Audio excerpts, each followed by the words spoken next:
প্রধানমন্ত্রীর রাজনৈতিক কোনো কর্মসূচি আপাতত নেই, কারণ যে দুজন সর্বোচ্চ নেতা আসছেন তারা পশ্চিমবঙ্গকে ভালো করে জানেন, বললেন দিলীপ ঘোষ। পার্লামেন্ট কমিটির মিটিংয়ে যোগ দিতে একদিনের জন্য দিল্লি গেলেন বিজেপি রাজ্য সভাপতি দিলীপ ঘোষ। আজ সকালে বিমানে কলকাতা থেকে দিল্লির উদ্দেশ্যে রওনা দিলেন দিলীপ ঘোষ। দিল্লিতে যাওয়ার আগে কলকাতার বিমানবন্দরে কি বললেন দিলীপ ঘোষ? আমাদের প্রিভিলেজ কমিটির পার্লামেন্টারি যে কমিটি আছে তার একটা মিটিং আছে, তো সেই জন্যই যাচ্ছি একদিনের জন্য। বাকি তো সব লড়াই পশ্চিমবাংলায়, কিন্তু অনেক মিটিং আমি যেতে পারি না, কিন্তু একবার এক মিটিংয়ে ঘুরে আসি, দিল্লির ঠান্ডাটা কেমন দেখে আসি। বিগত কয়েকদিন ধরে দিল্লির এক বৈঠক নিয়ে রাজ্যপাল এবং বিএল সন্তোষের বৈঠক নিয়ে রীতিমতো আলোড়ন পড়েছে। দেখুন, রাজ্যপাল তো অনেক লোকের সঙ্গে দেখা করেন, কার সঙ্গে দেখা করবেন, কী করবেন সেটা তো ওনার ব্যাপার।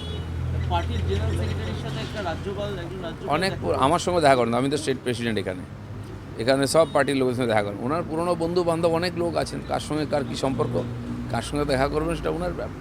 এর মধ্যে কোনো রাজনৈতিক কোনো কারণ ছিল না? আমার তো মনে হয় না। এরপরে সেন্ট্রাল লিডারশিপ অমিত শাহ কবে আসছেন? অমিত শাহজি এই মাসের শেষে আসতে পারেন, পাক্কা হয়নি, মোটামুটি 30 তারিখ ধরুন আসার সম্ভাবনা আছে। প্রধানমন্ত্রীর তো রাজনৈতিক কর্মসূচি নিয়ে আসার একটা পরিকল্পনা আছে।